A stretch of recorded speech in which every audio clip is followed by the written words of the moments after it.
Hello students, आज हम function की क्लास को आगे बढ़ा रहे हैं।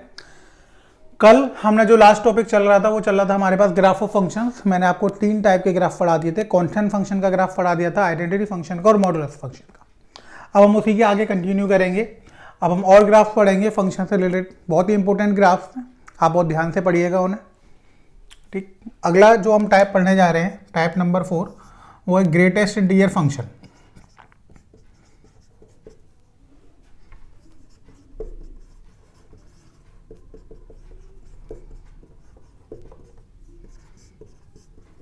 अब देखिए ग्रेटेस्ट इंटीजर फंक्शन क्या होता है। इसको हम शॉर्ट में लिखते हैं JIF। इसका एक और नाम होता है floor value function. Greatest integer function, जैसा कि नेम इंडिकेट कर रहा है, किसी भी नंबर में जो ग्रेटेस्ट इंटीजर की वैल्यू होती है वो हमें यहां से मिलती है। जैसे कोई नंबर हमने लिया 2.14, तो वहां पर जो ग्रेटेस्ट इंटीजर है वो है 2, तो उसका आउटपुट हो जाएगा 2। हमने लिया 7.19, तो वहाँ पे ग्रेटेस्ट इंटीजर है 7, वो हमें मिल जाएगा। हमने लिया 0.99, तो ग्रेटेस्ट इंटीजर है 0, वो हमें मिल जाएगा। अगर हम नेगेटिव में लेते हैं, जैसे हमने लिया माइनस का 1.24, तो वहाँ पे जो ग्रेटेस्ट इंटीजर की वैल्यू हो जाएगी वो -1 हो जाएगी। तो ग्रेटेस्ट इंटीजर का मतलब क्या हो गया हमारे पास, कि जो ग्रेटेस्ट इंटीजर हमें उस वैल्यू से मिलेगा उसको हम ले लेंगे। और दूसरा यहाँ पे इंडिकेट हो रहा है floor value function. Floor value का मतलब हो गया कि जो फ्लोर में वैल्यू मिलेगी, यानी वो नंबर जिस फ्लोर पर आ रहा होगा उसको हम ले लेंगे। देखिए मैं आपको एक नंबर लाइन बना के बता रहा हूँ, 0 1 2 3। हमने यहाँ पे लिया -1 -2। अब मान लीजिए कि हमने 1.5 पुट कर दिया, ये है हमारे पास 1.5, तो इसके फ्लोर वैल्यू कितनी है 1, तो हमें क्या मिल जाएगा 1 मिल जाएगा। यहाँ पे इसको डिनोट करने का तरीका होता है fx equals to square bracket के अंदर हम x लिख देते हैं। ये ग्रेटेस्ट इंटीजर ऑफ x को डिनोट करता है। दूसरा यहाँ पर तरीका होता है कि हम x को फ्लोर की तरह लिख देते हैं, फ्लोर वैल्यू ऑफ x। अब देखिए अगर हम इसमें 1.5 पुट करेंगे तो 1.5 का गेटेड फ्लोर वैल्यू कितनी हो जाएगी 1, तो आंसर में हमें मिल जाएगा 1। हमने 2.90 पुट करा, 2.90 यहाँ पर आएगा, फ्लोर वैल्यू कितनी हो जाएगी 2, तो आंसर में हमें क्या मिल जाएगा 2। 0.50 हमने पुट करा, 0.50 यहाँ पे मिलेगा, इसकी फ्लोर वैल्यू क्या हो जाएगी 0। माइनस का 1.5 हमने पुट कर दिया, यहाँ पर आएगा माइनस का 1.5, फ्लोर वैल्यू कितनी हो जाएगी इसकी -2, तो वैल्यू हमें कितनी मिल जाएगी -2 मिल जाएगी। माइनस का 0.99 हमने पुट कर दिया, यहाँ पर आएगा फ्लोर वैल्यू कितनी हो जाएगी -1, 2 पुट कर दिया, 2 की फ्लोर वैल्यू 2 रहेगी। तो यहाँ से आपको ये समझ में आ गया होगा ग्रेटेस्ट इंटीजर फंक्शन क्या होता है। फंक्शन रियल से रियल पर डिफाइन होता है। इसके बाद यहाँ पर जो फंक्शन f है वो रियल से रियल पर डिफाइन होगा। डिनोट कैसे करेंगे, fx equals to greatest integer of x का साइन होता है, हम स्क्वायर ब्रैकेट के अंदर x लिख देते हैं या फिर फ्लोर के साथ बनाकर x लिख देते हैं, तो ये ग्रेटेस्ट इंटीजर फंक्शन का साइन हो जाता है। निकालेंगे कैसे आप फ्लोर वैल्यूज़ को, तो आप एक नंबर लाइन बना सकते हैं और y एक्सिस वाली नंबर लाइन बनाइएगा। जो भी नंबर आपको दिया उसे यहाँ पे प्लॉट करिएगा और उसकी फ्लोर वैल्यू लेके देखिएगा, तो आपको आंसर पता लग जाएगा। जैसे मैंने 1.5 लिया तो 1.5 की यहाँ पे फ्लोर वैल्यू 1 आ रही है, आंसर 1 हो गया। 2.90 लिया, 2.90 यहाँ पर आ रहा है, उसकी फ्लोर वैल्यू 2 आ रही है, तो आंसर 2 हो गया। 0.50 लिया, उसकी फ्लोर वैल्यू 0 आ रही है, तो आंसर 0 हो गया। माइनस का 1.5 यहाँ पर आएगा, इसकी फ्लोर वैल्यू -2 आ रही है, तो आंसर -2 हो गया। माइनस का 0.99 लेंगे, यहाँ पर आएगा फ्लोर वैल्यू -1 आ रही है, -1 हो गया। अगर कोई हम इंटीजर ले लेते हैं, जैसे हमने 2 ले लिया, तो 2 की फ्लोर वैल्यू तो होगी ही 2, तो इसका आंसर कितना हो जाएगा 2 हो जाएगा। ठीक है, अब हम इसका एक ग्राफ बनाते हैं कि ग्राफ कैसे बनेगा। उसके लिए मैं एग्जाम्पल को रफ कर देता हूँ। अब आप देखोगे कि 0 से 1 तक अगर हम कोई भी वैल्यू पुट करते हैं तो उसके लिए आंसर जो है वो 0 मिलेगा। ठीक है, नंबर लाइन में दोबारा बना देता हूँ, आपको और क्लियर हो जाएगा इसके लिए। ये 0 1 2 3 -1 -2। अब 0 से 1 तक आप कुछ भी पुट करिए 1 को छोड़कर, तो आंसर क्या मिल जाएगा 0। 1 से 2 तक कुछ भी पुट करिए 2 को छोड़कर, तो आंसर क्या मिल जाएगा 1। अब हम इसका ग्राफ बनाएंगे, तो देखिए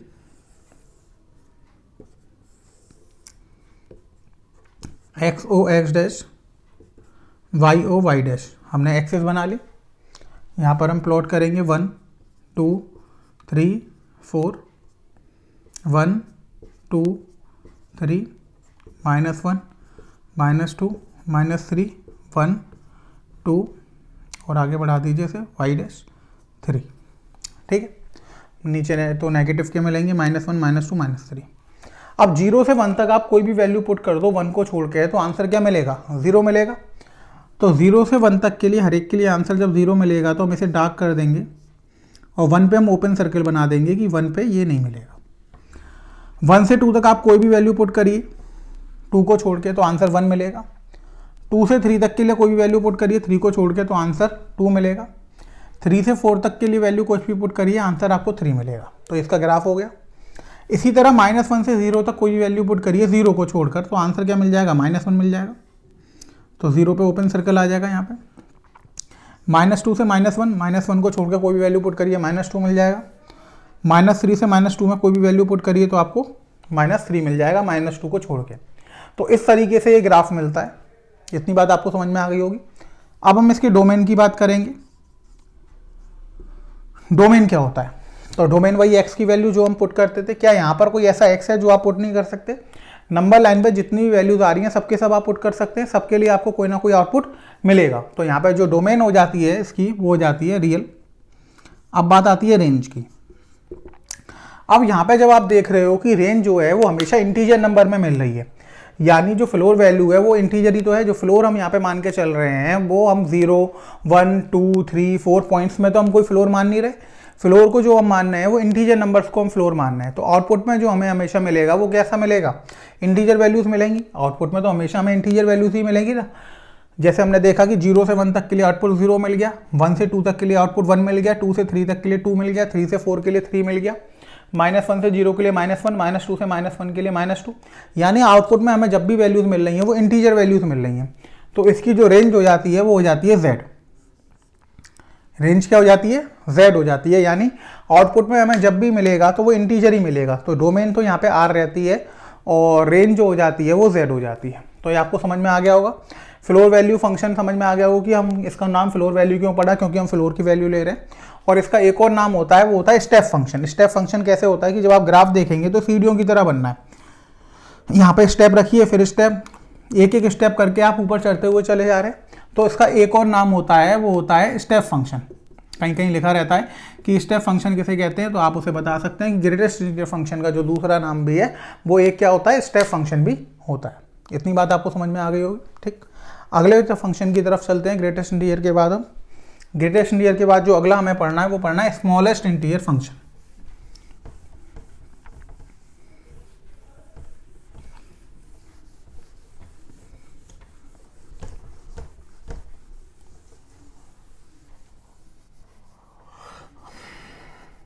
टाइप नंबर 5 जो हमें पढ़ना है,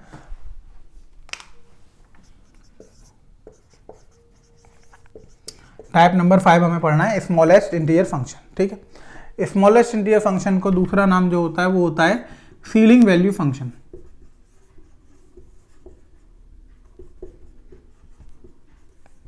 एक तो नाम आपका इसका हो गया ग्रेटेस्ट स्मॉलेस्ट इंटीजर फंक्शन, और दूसरा नाम क्या हो गया? Ceiling value function. जैसे उसमें हम फ्लोर की वैल्यू लेते थे, यहाँ पर हम किसकी वैल्यू लेते हैं? सीलिंग की वैल्यू लेते हैं। तो फंक्शन एफ जो है वो आर से आर पर डिफाइन होता है। एफ एक्स को हम डिनोट करते हैं सीलिंग वैल्यू ऑफ एक्स से। F x equals to ceiling बना देते हैं और फिर एक्स बना देते हैं। तो एफ एक्स इक्वल्स टू हो गया सीलिंग वैल्यू ऑफ एक्स, ये इसको डिनोट करने का तरीका हो गया। और यहाँ पर हम सीलिंग की वैल्यू लेते हैं। जैसे मैं आपको एक एग्जाम्पल लेके बता दूँ कि सीलिंग क्या आएगी 0 से 1। जैसे हमने यहाँ पर पुट कर दिया 1.5, तो 1.5 यहाँ पर आएगा। 1.5 की सीलिंग कितनी हो गई? 2 हो गई। तो उसका आंसर हमें क्या मिल जाएगा? 2 मिल जाएगा। 0.12 यहाँ पर आएगा। इसकी सीलिंग कितनी हो जाएगी आपके पास? 1 हो जाएगी, तो आंसर 1 मिल जाएगा। माइनस का 0.14, माइनस का 0.14 यहाँ पर आएगा। सीलिंग कितनी मिल जाएगी? 0 मिल जाएगी, तो उसका आंसर 0 मिल जाएगा। माइनस का 1.99 यहाँ पर आएगा। सीलिंग कितनी मिल जाएगी? -1। -2 की सीलिंग क्या रहेगी? -2 रहेगी। इंटीजर के लिए वही आंसर रहेगा। तो यहाँ पर आपको समझ में आ गया होगा कि ग्रेटेस्ट इंटीजर फंक्शन में तो हम फ्लोर वाली वैल्यू ले रहे थे, लेकिन स्मॉलेस्ट इंटीजर वाले फंक्शन में हमें किसकी वैल्यू लेनी है? सीलिंग की वैल्यू लेनी है कि सीलिंग वाली वैल्यू कौन सी आ रही है। तो जो सीलिंग वाली वैल्यू आ रही है वही इसका आउटपुट होगी। और यहाँ से आपको नंबर लाइन से इजीली आप इसे सॉल्व कर सकते हैं। जो भी आपको वैल्यू देगी उसका आंसर आप निकाल सकते हैं। तो यहाँ से आप देखेंगे कि एक चीज़ समझ में आ रही होगी कि 0 से 1 तक कोई भी वैल्यू पुट करिए, आंसर हमेशा क्या आएगा, 1 आएगा। सिर्फ 0 पुट नहीं करना, क्योंकि 0 के लिए तो आंसर फिर से 0 ही हो जाएगा। तो 0 से 1 तक और कोई भी वैल्यू आप पुट करेंगे, यानी अगर मैं यहाँ पे आपको दिखाऊं, तो अगर हम इसको 0 डिनोट कर रहे हैं तो 0 से 1 तक कोई भी वैल्यूज पुट कर दीजिए 0 को छोड़ के, सिर्फ 0 आपको पुट नहीं करना है, तो आंसर हमेशा आपको क्या मिलेगा, 1। इसी तरीके से 1 से 2 तक कोई भी वैल्यू पुट कर दीजिए 1 को छोड़कर, तो आंसर क्या मिलेगा, 2। तो अब हमें इसका ग्राफ प्लॉट करना है, तो हम ग्राफ कैसे प्लॉट करेंगे वो देखिए। सबसे पहले वही एक्सिस बनानी पड़ेंगी आपको, X O X dash, Y O Y dash, 1 2 3 1 2 3 -1 -3 -1 -2 -3। अब देखिए 0 से 1 तक कोई वैल्यू पुट करिए 0 को छोड़ के, तो आंसर क्या मिलेगा, 1 मिलेगा। तो 0 पे यहाँ पे सर्कल बन जाएगा। 0 से 1 तक कोई भी वैल्यू के लिए आंसर क्या मिल जाएगा, 1। 1 से 2 तक कोई भी वैल्यू पुट करिए तो आंसर 2, और 2 से 3 तक के लिए कोई वैल्यू पुट करिए तो आंसर 3। अब इसी तरीके से -1 से 0 तक कोई भी वैल्यू पुट करिए, आंसर हमेशा 0 मिलेगा, सिर्फ -1 को छोड़कर। तो -1 पे आप ओपन सर्कल बना देंगे, ये डार्क लाइन हो जाएगी। अगेन -2 से -1 और ये, तो ये आपको इसका ग्राफ मिल जाएगा। ये आपको ग्राफ मिल गया। वहाँ पे आप देखेंगे कि ग्रेटेस्ट इंटीजर फंक्शन में जो ओपन आ रहा था वो RHS वाली लाइन पर आ रहा था, RHS साइड में आ रहा था, और यहाँ पे जो ओपन वैल्यू आ रही है वो LHS वाली साइड में आ रही है। ठीक, अगर आप इसका डोमेन निकालेंगे तो डोमेन मतलब वही x की वैल्यू जो हम पुट करेंगे। यहाँ पे x की ऐसी कोई भी वैल्यूज़ नहीं है जो आप पुट नहीं कर सकते, सारी की सारी वैल्यूज़ आप पुट कर सकते हैं। जब सारी की सारी वैल्यूज़ पुट कर सकते हैं तो डोमेन हो गया आपका R। अब आपने रेंज निकाला, रेंज का मतलब क्या हो गया, जो वैल्यूज़ आपको आउटपुट में मिल रही हैं। अगेन फिर से आप देखेंगे कि यहाँ पे हमें सीलिंग वैल्यू मिल रही है। अब सीलिंग वैल्यू जो हमने मानी हुई है वो 0 1 2 3 4 इस तरीके से मानी हुई है, यानी हम एक एक स्टेप मान रहे हैं, बीच में कोई पॉइंट्स वाली वैल्यू तो हमने सीलिंग की मानी नहीं है। यानी जो आउटपुट में हमें वैल्यूज मिलेंगी वो हमेशा कैसी वैल्यू मिलेंगी, इंटीजर वैल्यूज मिलेंगी। तो इसका रेंज जो हो जाएगा वो क्या हो जाएगा, इंटीजर हो जाएगा। तो डोमेन यहाँ पर रियल रहेगी, रेंज इंटीजर रहेगी, फंक्शन R से R पर डिफाइन रहेगा, और फंक्शन को डिनोट करने का तरीका ये हो गया। तो ये आपका हो गया स्मॉलेस्ट इंटीजर फंक्शन और सीलिंग वैल्यू फंक्शन। दोनों ही फंक्शन बहुत इंपॉर्टेंट है, आपको समझ में आ गए होंगे। ठीक, अब हम अगले फंक्शन की तरफ चलते हैं। फंक्शन का टाइप नंबर 6 अब हम पढ़ेंगे।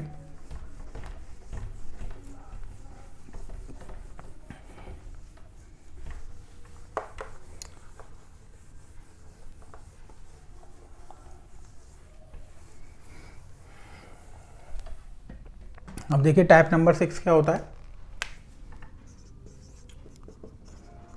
Fractional part function.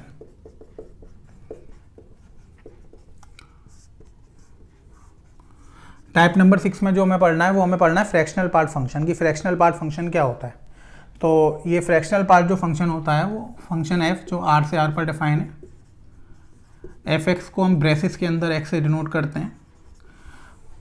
ठीक है, इसका एक और फॉर्मूला होता है, इसको x minus greatest integer of x।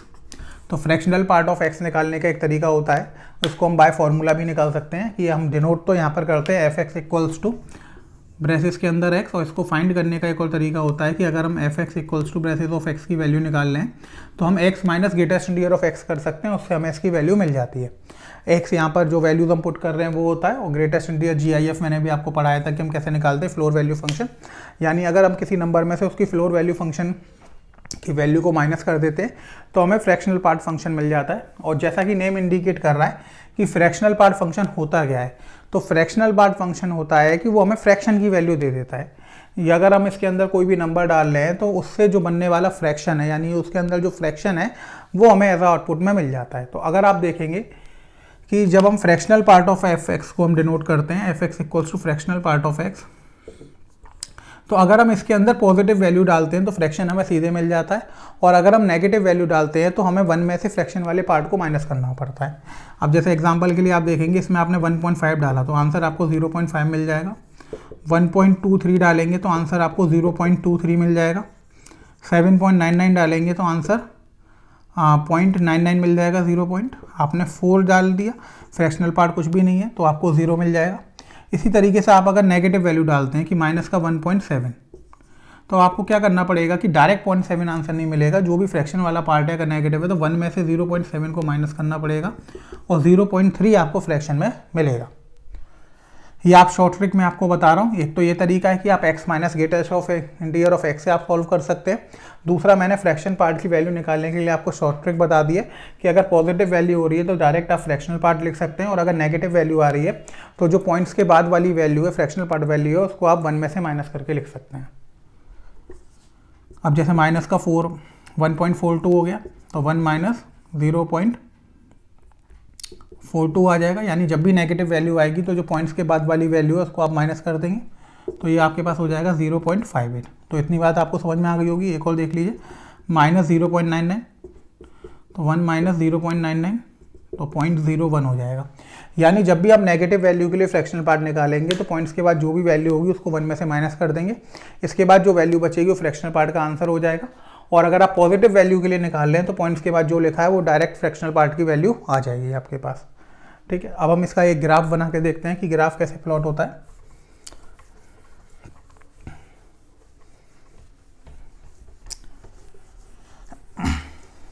तो देखिए ग्राफ कैसे प्लॉट होगा उसके लिए मैं आपको बताता हूँ।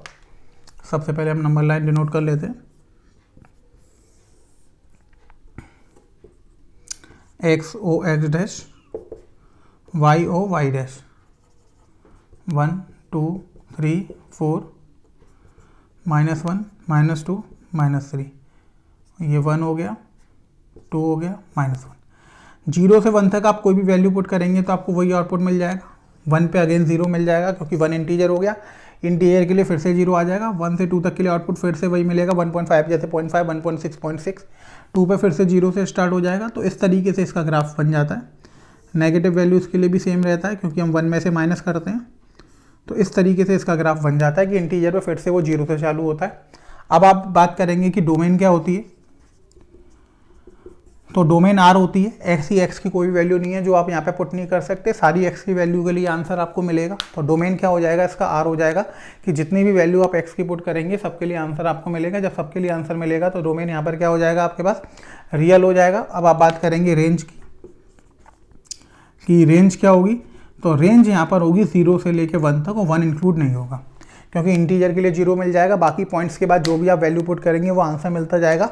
और फ्रैक्शन पार्ट में कभी भी 1 नहीं होता क्योंकि जैसे ही 0.999 जाएगा उसके बाद नेक्स्ट इंटीजर आ जाएगा। जैसे मैंने लिखा 1.999 तो उसके लिए आंसर 0.999 मिल जाएगा, लेकिन आप उसे थोड़ा सा ही बढ़ाएंगे तो अब वो 2 बन जाएगा। 2 बन जाएगा तो फिर से 0 मिल जाएगा। तो कंप्लीट 1 कभी भी फ्रैक्शन में नहीं आता है। तो इसका जो रेंज होगी वो 0 से लेकर 1 होगी, जिसमें 0 तो इंक्लूड होगा लेकिन 1 इंक्लूड नहीं होगा। ठीक है, इतनी बात आपको समझ में आ गई। तो ये एक और टाइप हमारा पूरा हो गया, fractional part function type number 6। अगले टाइप की तरफ बढ़ते हैं, टाइप नंबर 7। टाइप नंबर 7 में जो फंक्शन आप पढ़ने जा रहे हैं वो है सिग्नम फंक्शन। टाइप नंबर 7 में जो फंक्शन आप पढ़ने जा रहे हैं वो क्या है, सिग्नम फंक्शन। अब देखिए आप टाइप नंबर 7 वो आपने पढ़ा सिग्नम फंक्शन। अब सिग्नम फंक्शन क्या होता है, सिग्नम फंक्शन को हम f(x) को डिनोट करते हैं mod x upon x। Function f(x) को हम डिनोट करते हैं mod x अपॉन x की तरह। ठीक है, लेकिन यहाँ पर दो चीज़ें होती है कि mod x अपॉन x तब लेके चलते हैं हम जब x नॉट इक्वल टू 0 होता है, और जब x इक्वल टू 0 होता है तो बाय डिफ़ॉल्ट जो है वो 0 डिफाइंड हो जाता है। यानी क्योंकि अपॉन में x आ रहा है, अपॉन में x आ रहा है तो p अपॉन q में q कभी भी 0 नहीं हो सकता। तो यहाँ पे डेफिनेशन ये कहती है कि जब x नॉट इक्वल टू 0 होगा तो f(x) जो होगा वो mod x अपॉन x के बराबर होगा, और जब x की वैल्यू 0 हो जाएगी तो डायरेक्ट आंसर क्या हो जाएगा, 0 हो जाएगा।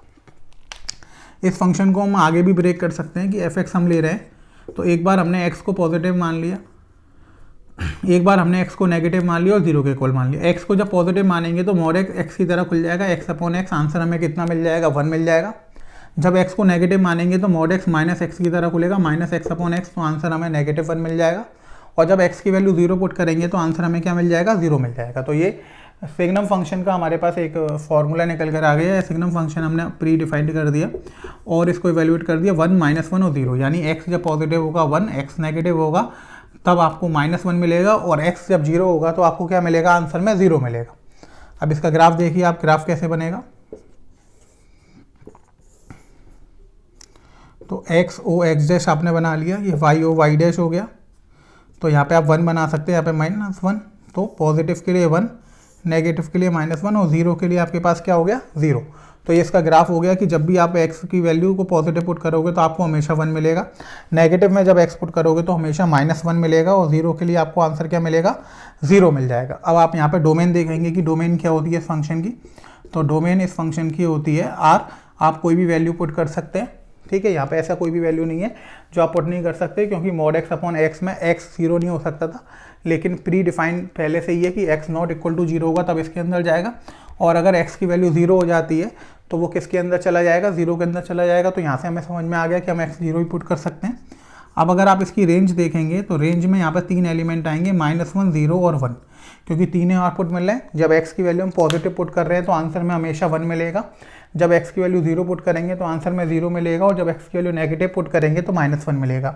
तो रेंज में आपको 3 एलिमेंट्स मिलेंगे, कौन कौन से मिलेंगे वो -1, 0 और 1। तो सिग्नम फंक्शन आपको ने पढ़ लिया कि सिग्नम फंक्शन ये होता है कि mod x अपॉन x होता है और डोमेन इसकी r होती है, और रेंज में इसमें 3 एलिमेंट्स आते हैं, वो 3 एलिमेंट्स हो गए -1, 0 और 1। ठीक है, इतनी बात आपको समझ में आ गई होगी।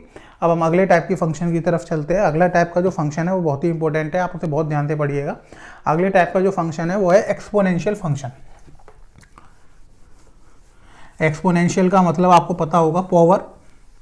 जब हम किसी नंबर के ऊपर पावर लगा देते हैं तो हम उसे एक्सपोनेंट बोलते हैं। तो अगला जो आप पढ़ने जा रहे हैं फंक्शन का टाइप वो है एक्सपोनेंशियल फंक्शन। कि एक्सपोनेंशियल फंक्शन क्या होता है इसको आप बहुत ध्यान से समझिएगा, क्योंकि ये फंक्शन जो चैप्टर है वो बहुत ही इंपॉर्टेंट है, कंपटीशन पॉइंट ऑफ व्यू से, board of point of view से, दोनों ही पॉइंट ऑफ व्यू से बहुत इंपॉर्टेंट है, इसलिए हम आपको इतना स्लोली पढ़ा रहे हैं ये। ठीक है, तो टाइप नंबर 8 है एक्सपोनेंशियल फंक्शन। एक्सपोनेंशियल फंक्शन होता है f(x) इक्वल्स टू a की power x। f(x) equals to क्या होता है a की पावर x। ठीक है, एक्सपोनेंट होता है। जो फंक्शन है यहाँ पर वो r से r पर डिफाइन होता है। अब यहाँ पे 2 केस बनते हैं इस फंक्शन के लिए। केस 1 बनता है कि a की जो वैल्यू है वो 0 से 1 के बीच में आती है, और केस 2 जो बनता है वो बनता है कि a की वैल्यू ग्रेटर देन 1 होती है।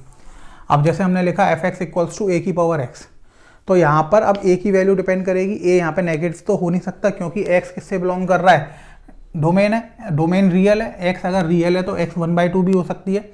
अब 1/2 लेंगे तो रूट a हो जाएगा। अब रूट a हो गया तो a कभी भी नेगेटिव नहीं हो सकता, क्योंकि रूट के अंदर अगर नेगेटिव वैल्यू आ गई तो इमेजनरी कॉन्सेप्ट चला जाएगा। फंक्शन हम रियल में पढ़ रहे हैं, तो यहाँ पर a हमेशा कैसा होता है पॉजिटिव होता है। अब पॉजिटिव अगर हम देखेंगे तो पॉजिटिव वैल्यू जो होती है वो 0 से लेके इनफाइनाइट तक होती है। अब 0 से इनफाइनाइट में बीच में एक वैल्यू आती है 1। अब अगर हमने यहाँ पे a की वैल्यू 1 ले ली तो ये कांस्टेंट फंक्शन की तरह काम करेगा। जैसे a 1 ले लिया तो x की वैल्यू 1 ली तो 1 की बार 1, x की वैल्यू 2 ले ली 1 की बार 2, फिर से 1 आ जाएगा, 3 ले ली तो 1 की बार 3 1 आ जाएगा। यानी 1 के लिए निकालने का कोई मतलब नहीं बनता, उस समय ये कांस्टेंट फंक्शन की तरह काम करेगा। इसलिए हम इसको क्या करते हैं 2 पार्ट में बाइफरफिकेट कर लेते हैं कि a की वैल्यू हम पहले वाली पार्ट में लेते हैं कि a की वैल्यू जो है वो 0 से 1 के बीच में आएगी, और केस 2 में हम लेते हैं कि a की वैल्यू जो है वो 1 से बड़ी आएगी। तो यहाँ पे हम 2 केस मान लेते हैं। पहले केस को अब हम डिस्कस कर रहे हैं कि a की वैल्यू 0 से 1 के बीच में। ठीक है, अब a की वैल्यू अगर 0 से 1 के बीच में है तो हम इसे कैसे सॉल्व करेंगे वो देखिए। हमने यहाँ पर कर दिया कि लेट a को हमने 1/2 मान लिया। a को हमने क्या मान लिया 1/2 मान लिया। अब जो फंक्शन है f(x) वो हो गया 1/2 की होल पावर x। अब हम x की वैल्यू पुट करते जाएंगे और हमें f(x) की वैल्यू मिलती जाएगी। x की वैल्यू हमने 0 पुट करी तो किसी की पावर 0 की वैल्यू कितनी हो जाती है 1। 1 पुट करेंगे तो 1/2, 2 पुट करेंगे 1/4, -1 पुट करेंगे 2 और -2 पुट करेंगे तो 4। इस तरीके से मिल जाएगा। अब हम इसका ग्राफ प्लॉट करेंगे। x o x dash, y o y dash, 1 2 3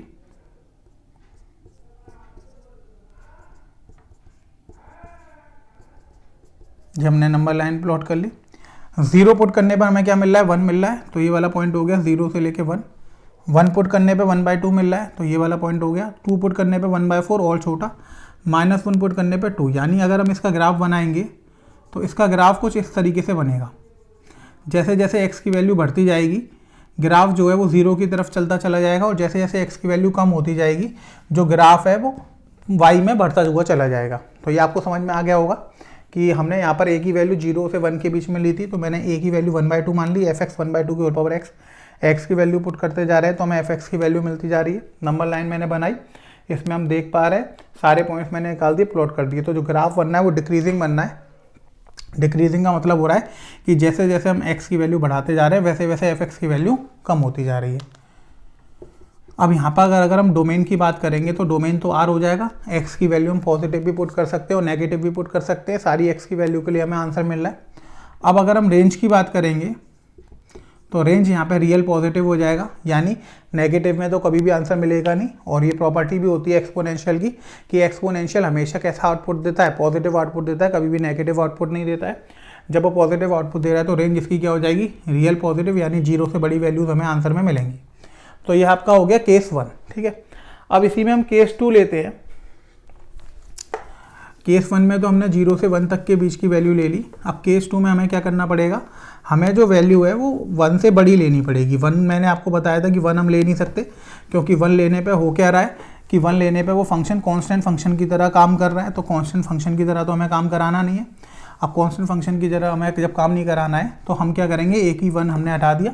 अब एक को हम 1 से बड़ा ले रहे हैं, 1 से बड़ा ले रहे हैं तो हमने यहाँ पे लेट कर लिया, ए की वैल्यू को हमने 2 मान लिया।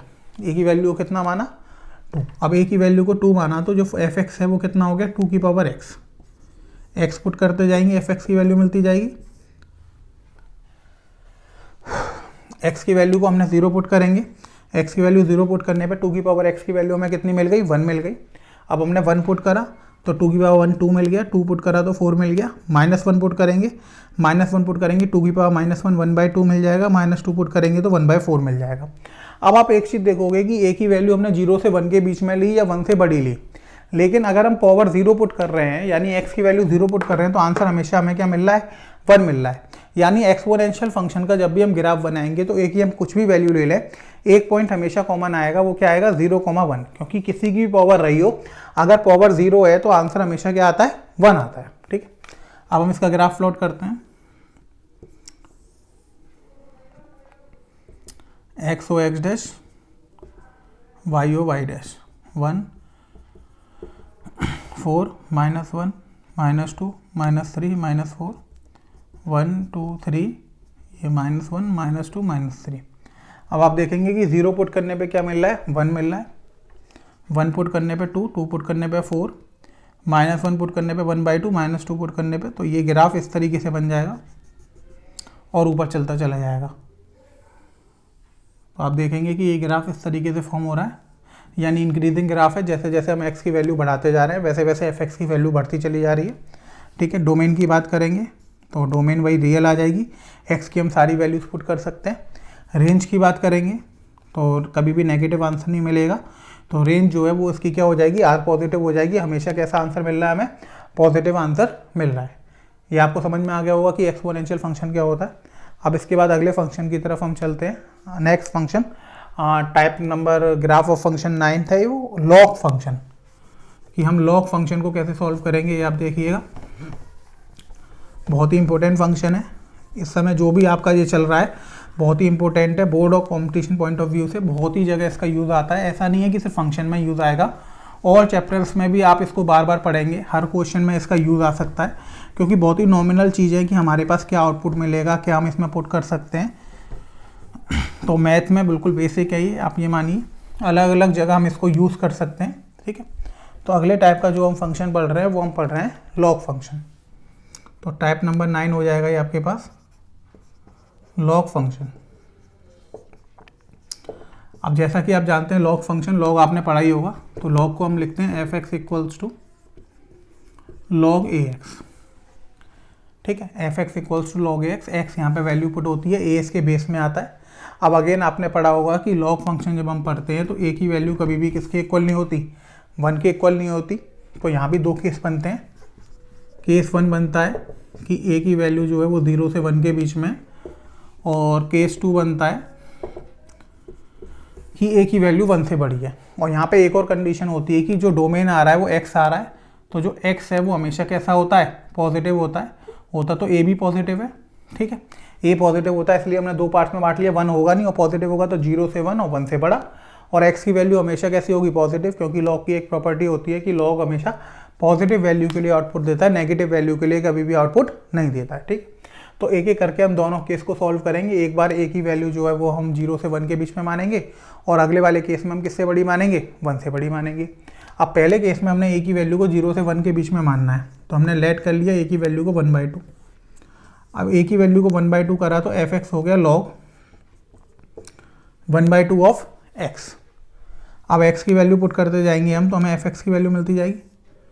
अब log के अंदर x कैसा पुट होगा, पॉजिटिव। यहाँ पर हमने ये लिखा है कि log के अंदर जो x की वैल्यू है वो कैसी पुट करनी है, पॉजिटिव। हमने 1 पुट करी तो log 1 की वैल्यू 0, 1/2 पुट करेंगे, बेस ऑफ वैल्यू सेम हो जाएगी 1, 1/4 पुट करेंगे तो 1/2 का स्क्वायर, 2 आगे आ जाएगा तो वैल्यू कितनी हो जाएगी 2, 2 पुट करेंगे तो 1/2 के बाद -1, 4 पुट करेंगे तो -2। ये हमारे पास वैल्यूज आ गई। हम इसका ग्राफ बनाएंगे, X O X dash, Y O Y dash, 1 2 3 4, 1 2 3, -1 -2। अब देखिए 1 पुट करने पे हमें वैल्यू कितनी मिल गई, 0, तो एक तो ये वाला पॉइंट हो गया। अब इसके बाद 1/2 पुट करेंगे तो 1/2 पे आंसर कितना मिल रहा है 1, 1/4 पे कितना मिल रहा है 2, और 2 पे वैल्यू कितनी मिल रही है -1, और 4 पे कितनी मिल रही है -2। तो इस तरीके से ये ग्राफ चला जाएगा। जैसे जैसे x की वैल्यू बढ़ती जाएगी तो y की वैल्यू और कम होती जाएगी, और 1 तक तो पॉजिटिव रहेगी और 1 के बाद किस में चली जाएगी, नेगेटिव में चली जाएगी। तो ये वाला जो ग्राफ है वो हो गया y = log ax, और a की वैल्यू यहाँ पर जो है वो 0 से 1 के बीच में आ रही है। इतनी बात आपको समझ में आ गई होगी। अब आप इसके डोमेन और रेंज निकालेंगे। अगर आप देखेंगे डोमेन क्या होगा, तो लॉग की डोमेन सबको पता होती है कि लॉग में क्या होता है कि हम पॉजिटिव वैल्यू पुट कर सकते हैं, क्योंकि नेगेटिव तो यहाँ पे पुट होता नहीं है, हमेशा कैसी वैल्यू पुट होती है, पॉजिटिव। तो डोमेन आपकी यहाँ पे क्या हो जाएगी, आर, पॉजिटिव। और रेंज की बात करेंगे तो रेंज में आप देख रहे हैं कि यहाँ पे हमें पॉजिटिव भी आउटपुट मिल रहा है और नेगेटिव भी आउटपुट मिल रहा है। अगर 0 से 1 तक देखेंगे तो आप पॉजिटिव आउटपुट मिलेगा, और 1 के बाद सारे के सारे आउटपुट कैसे मिल रहे हैं, नेगेटिव मिल रहे हैं। पॉजिटिव और नेगेटिव दोनों आउटपुट मिल रहे हैं, तो रेंज कैसी हो गई इसकी, आर हो गई। इतनी बात आप सबको समझ में आ गई। तो ये लॉग फंक्शन का केस 1 था कि a की वैल्यू जब 0 से 1 के बीच में होगी तो हम कैसे फाइंड करेंगे। ठीक है, मैंने a की वैल्यू 1/2 मानकर आपको ये फाइंड करके दिखा दिया। जैसे एक्सपोनेंशियल वाले केस में हमारे पास x की वैल्यू 0 डालने पर हमेशा आंसर 1 आ रहा था, उसी तरह लॉग में भी एक पॉइंट कॉमन होता है, वो होता है 1,0, कि लॉग में जब आप वैल्यू 1 डालेंगे तो हमेशा आंसर क्या आएगा, 0 आएगा, चाहे a की वैल्यू कुछ भी रही हो। तो इसमें जो 1,0 वाला ये वाला पॉइंट है ये कॉमन मिलेगा, चाहे आप a की कोई भी वैल्यू ले लें, जैसे एक्सपोनेंशियल में 0,1 मिल रहा था। ठीक है, अब हम इसका केस 2 डिस्कस करते हैं।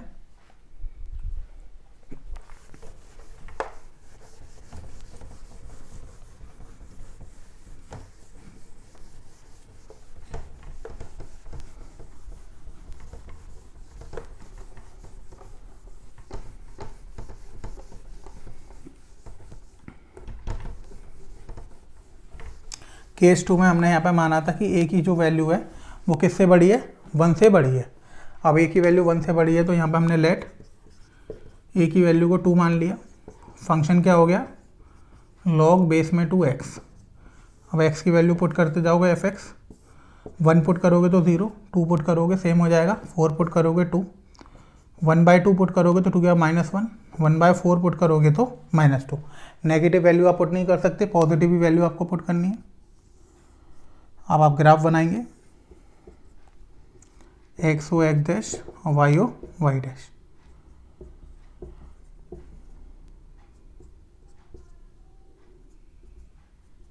देखिए 1 पुट करने पे आपको क्या मिल रहा है, 0, 1 पुट करने पे 0 मिल रहा है तो ये हो गया। इसके बाद 2 पुट करने पे 1 मिल रहा है, 2 पुट करने पे 1, 4 पुट करने पे आपको 2 मिल रहा है, 1/2 पे -1 मिल रहा है, 1/4 पे -2 मिल रहा है। तो ये इस तरीके से आपका ग्राफ बन जाएगा, इस तरीके से ग्राफ चलता चला जाएगा। यानी जैसे जैसे x की वैल्यू बढ़ेगी आउटपुट भी बढ़ता चला जाएगा। 1,0 जो पॉइंट है वो हमेशा मिलेगा इस वाले ग्राफ में, लॉग वाले में। ठीक है, तो ये आपका ग्राफ हो गया fx = log ax का, और यहाँ पर जो a की वैल्यू है वो >1 है। अब आप डोमेन की बात करेंगे तो डोमेन यहाँ पर क्या हो जाएगा, वही r पॉजिटिव हो जाएगा, क्योंकि नेगेटिव वैल्यू तो आप इसमें डाल नहीं सकते, लॉग की डोमेन हमेशा r पॉजिटिव होती है। और रेंज आप देखोगे तो रेंज में आपको आप देखोगे कि यहाँ पे नेगेटिव भी आउटपुट मिल रहा है, पॉजिटिव भी। अगर हम 0 से 1 तक वैल्यू पुट कर रहे हैं तो नेगेटिव आउटपुट मिल रहा है, 1 से बड़ी वैल्यू पुट कर रहे हैं तो हमें पॉजिटिव आउटपुट मिल रहा है। जब दोनों आउटपुट मिल रहे हैं तो रेंज कैसी हो गई, यहाँ पर रियल हो गई। इतनी बात आप सबको समझ में आ गई। तो ये लॉग फंक्शन था। बेसिकली जितने भी इंपॉर्टेंट फंक्शन है वो हमने पढ़ लिए हैं अभी तक। हमने सबसे पहले पढ़ा था कि कांस्टेंट फंक्शन क्या होता है, फिर हमने पढ़ा आइडेंटिटी फंक्शन और फिर मॉडुलस फंक्शन। इसके बाद हमने पढ़ा कि ग्रेटेस्ट इंटीजर फंक्शन क्या होता है, स्मॉलेस्ट इंटीजर फंक्शन क्या होता है और फ्रैक्शनल पार्ट फंक्शन क्या होता है। फिर हमने पढ़ा कि सिग्नम फंक्शन क्या होता है। इसके बाद हमने पढ़ा कि एक्सपोनेंशियल फंक्शन क्या होता है और फिर हमने पढ़ा कि लॉग फंक्शन क्या होता है। तो ये सारे बहुत ही ज़्यादा इंपॉर्टेंट फंक्शन थे जिनके क्वेश्चंस बहुत ही ज़्यादा कंपटीशन और बोर्ड्स में पूछे जाते हैं। तो आपको ये बहुत ध्यान से पढ़ने हैं। अगर कुछ भी नहीं आपको समझ में आया तो इन्हें आप एक बार दोबारा देख लीजिएगा। मैंने बहुत डिटेल में पढ़ाए हैं तो ये आपको बिल्कुल समझ में आ जाएंगे। हर एक चीज़ का मैंने आपको एग्जाम्पल देते हुए समझाया है। मैंने हर एक का ग्राफ बनवाया है। डोमेन रेंज हर एक की लिखवा दी है। तो डोमेन रेंज आपको याद करनी है क्योंकि एग्जाम में सिर्फ आएगा लॉग फंक्शन। अब वो लॉग फंक्शन के बाद ये नहीं बताएगा कि इसका आपको ग्राफ कैसे बनाना है या डोमेन या रेंज कैसे निकालनी है। तो वहाँ पे सिर्फ लिखा रहेगा लॉग फंक्शन। तो आपको खुद ही करना पड़ेगा डिफाइन। आपको ये बताना पड़ेगा कि लॉग फंक्शन यहाँ से यहाँ तक डिफाइंड है, इसको हम ऐसे लिखते हैं, इसका ग्राफ ये बनता है। ये सारी चीज़ें आपको खुद ही करनी पड़ेंगी। ठीक है, तो अब हम अगले टाइप की तरफ चलते हैं। अगले टाइप का फंक्शन जो है वो हम पढ़ेंगे टाइप नंबर 10।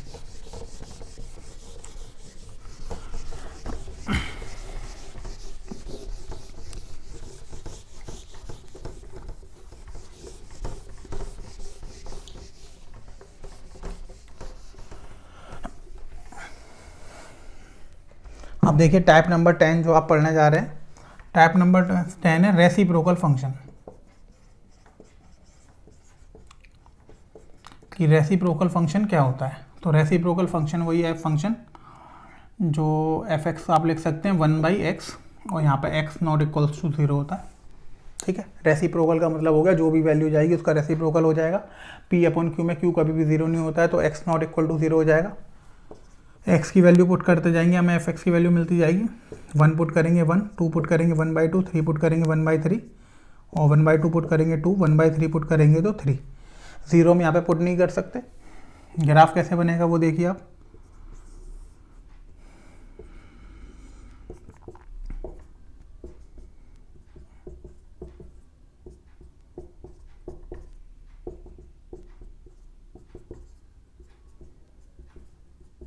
ज़ीरो तो पुट ही नहीं करेंगे, 1 पुट करने पे 1। ठीक है, 1/2 पुट करने पर 2, 1/3 पुट करने पे 3, 2 पुट करने पे 1/2, 3 पुट करने पे 1/3। तो ये इस तरीके से ग्राफ बन जाता है। इधर 0 की तरफ चलता चले जाएगा। सेम नेगेटिव में होगा क्योंकि पॉजिटिव के लिए पॉजिटिव आउटपुट मिलता है तो नेगेटिव के लिए नेगेटिव आउटपुट मिलेगा। तो ये इस तरीके से ग्राफ बन जाता है। ठीक है, तो पॉजिटिव के लिए पॉजिटिव आउटपुट मिलता है और नेगेटिव के लिए नेगेटिव आउटपुट मिलता है। मैं इसको और क्लियर करते हुए बना दे रहा हूँ, ये नंबर मैं ऊपर लिख दे रहा हूँ। तो -1, -1 ये पॉइंट होगा, ये वाला 1, 1 होगा। तो पॉजिटिव के लिए पॉजिटिव मिलेगा, नेगेटिव के लिए नेगेटिव मिलेगा।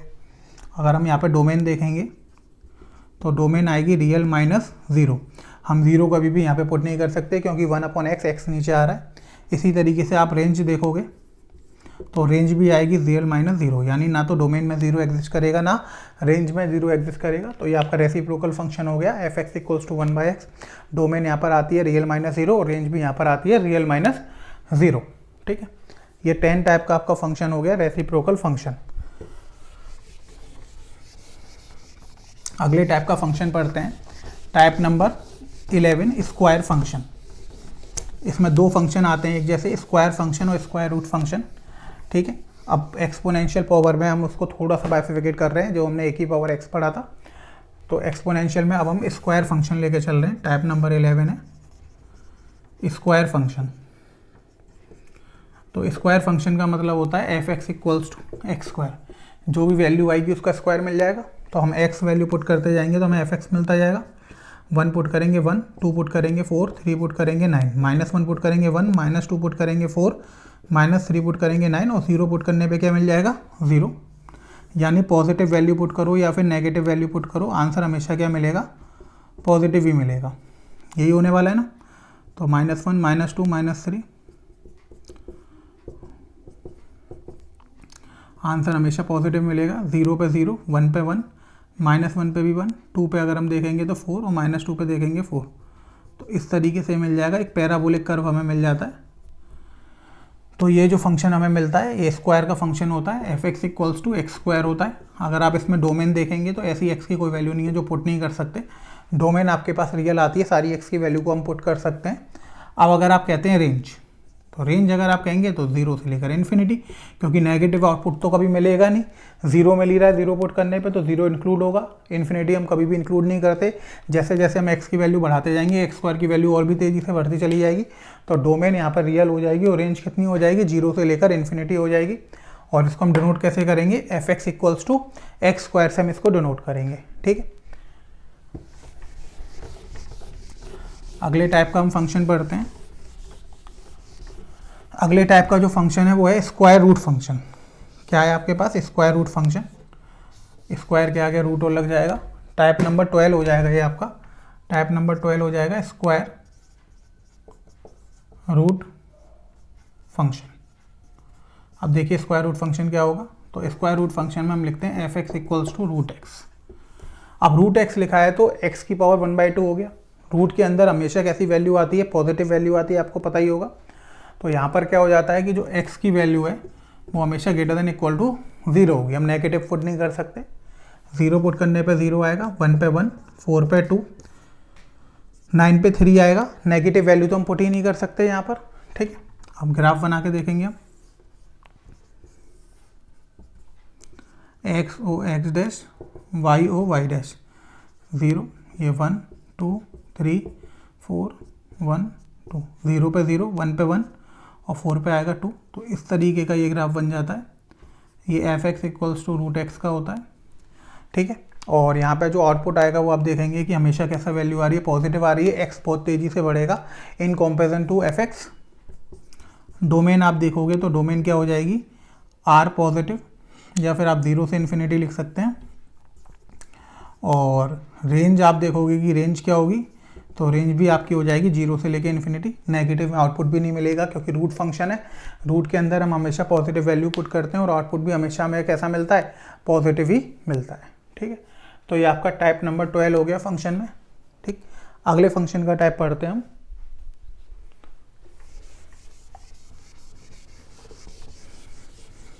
अब हम 13 टाइप पढ़ेंगे। 13 है आपका क्यूब फंक्शन।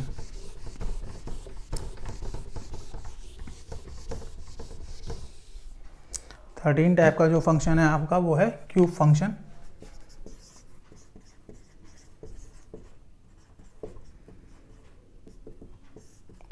अब देखिए क्यूब फंक्शन क्या होता है, क्यूब फंक्शन होता है f x equals to x cube.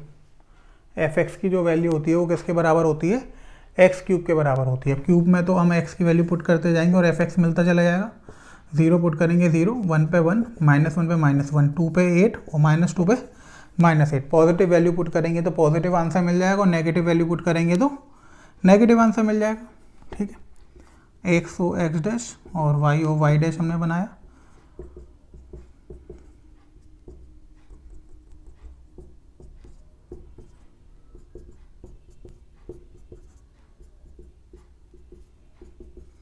अब देखिए 0 पे तो 0 मिल गया, 1 पुट करने पे आंसर मिलता है 1, -1 पुट करने में 2 पे कितना मिल जाता है 8, बहुत ऊपर चला जाता है, -2 पे -8। तो इसका जो ग्राफ बनता है वो कुछ इस टाइप से बनता है। तो जो y है या एफ एक्स है वो बहुत तेज़ी से बढ़ता है x के कंपेरिजन में, क्योंकि क्यूब फंक्शन हो रहा है। 2 पे 8 मिलेगा, 3 पे डायरेक्ट 27 हो जाएगा, तो बहुत तेज़ी से बढ़ता है। तो इस तरीके का ये हमें ग्राफ मिलता है f x equals to x cube का। डोमेन की बात करेंगे तो r, और रेंज भी कितना हो जाएगा r, क्योंकि पॉजिटिव के लिए पॉजिटिव वैल्यू मिलती है और नेगेटिव के लिए नेगेटिव वैल्यू मिलती है। तो डोमेन भी रियल होता है इसका और रेंज भी रियल होती है। ठीक है, अब हम लास्ट टाइप के फंक्शन पे पढ़ रहे हैं। जो लास्ट आपको पढ़ना है फंक्शन का टाइप वो है क्यूब रूट फंक्शन। यहाँ से आपके टाइप ऑफ फंक्शंस खत्म हो जाएंगे। लास्ट आप पढ़ रहे हैं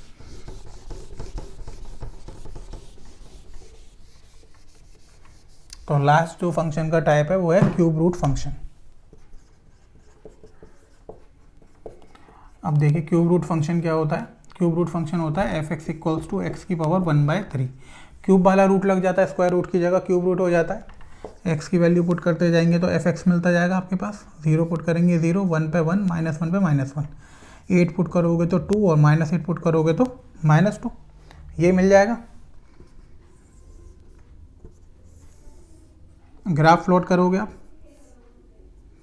तो देखिए ग्राफ कैसे प्लॉट करेंगे हम इसका, X O X dash, Y O Y dash, ये 0 1 2 3 4 5 6 -1 -2 -3 -4 -5, तो 0 पे 0, 1 पे 1, -1 पे 1। अब 8 पे जाके कहीं 2 मिलेगा, तो इसका जो ग्राफ बनता है वो इस तरीके से बनता है। यानी अब y की वैल्यू बहुत स्लोली बढ़ती है और x की वैल्यू बहुत तेज़ी से बढ़ती है, तो y बहुत धीरे धीरे बढ़ता है, x बहुत तेज़ी से बढ़ता है। तो इस तरीके से ये ग्राफ मिल जाता है। अगेन डोमेन क्या रहेगी हमारे पास, r रहेगी, और रेंज जो रहेगी वो भी क्या रहेगी, r रहेगी। तो यहाँ पे टाइप ऑफ फंक्शंस आपका ख़त्म होता है ग्राफ ऑफ फंक्शंस में, ग्राफ ऑफ फंक्शंस आपका ख़त्म होता है। तो मैंने आपको बता दिया है अभी तक कि फंक्शन क्या होता है। सबसे पहले आपको मैंने ये बताया कि फंक्शन क्या होता है, वो आपको क्लियरली समझ में आ गया होगा। इसके बाद हमने पढ़ा था कि डोमेन, रेंज और कोडोमेन क्या होती है फंक्शंस में। फिर हमने ये पढ़ा कि आप इमेज किसे कहते हैं फंक्शंस में, प्री इमेज किसे कहते हैं। फिर हमने ग्राफ ऑफ फंक्शंस पढ़े। ग्राफ ऑफ फंक्शंस में मैंने आपको सारे टाइप के फंक्शंस पढ़ा दिए, और मैंने आपको ये पढ़ा दिया कि इसको हम डिफ़ाइन कैसे करते हैं, कहाँ से कहाँ पर ये डिफ़ाइन होते हैं, डोमेन क्या होती है, रेंज क्या होती है, और मैंने आपको हर एक फंक्शन का ग्राफ भी बनाकर दिखा दिया है। तो आप इनको बहुत ध्यान से पढ़ लीजिएगा, क्योंकि फंक्शन एक बहुत ही इंपॉर्टेंट चैप्टर है। अगर आपके इसके कॉन्सेप्ट क्लियर हो जाते हैं तो आपको बहुत इजीली कंपटीशन में आप इसके क्वेश्चंस को सॉल्व कर सकते हैं। और ये कई अलग अलग चैप्टर्स में हम मिलकर भी क्वेश्चन बनाते हैं, तो इसकी नीड हर जगह आती है, क्योंकि ये जो फंक्शंस है वो हमें ये बताता है कि किस पर्टिकुलर एक्सप्रेशन में हम कहाँ से कहाँ तक की वैल्यू पुट कर सकते हैं, क्या क्या वैल्यूज पुट कर सकते हैं, उसके आउटपुट्स क्या आते हैं। तो आपको बहुत ही ध्यान से ये पढ़ना है, और जो भी आपको चीज़ समझ में नहीं आया उसको आप एक बार दोबारा देख लीजिएगा। इसमें सारी चीज़ें मैंने बहुत डिटेल में बताई हुई हैं, तो आपको क्लियरली समझ में आ जाएंगी। तो आज की क्लास हम यहीं पे रोकते हैं। Thank you students.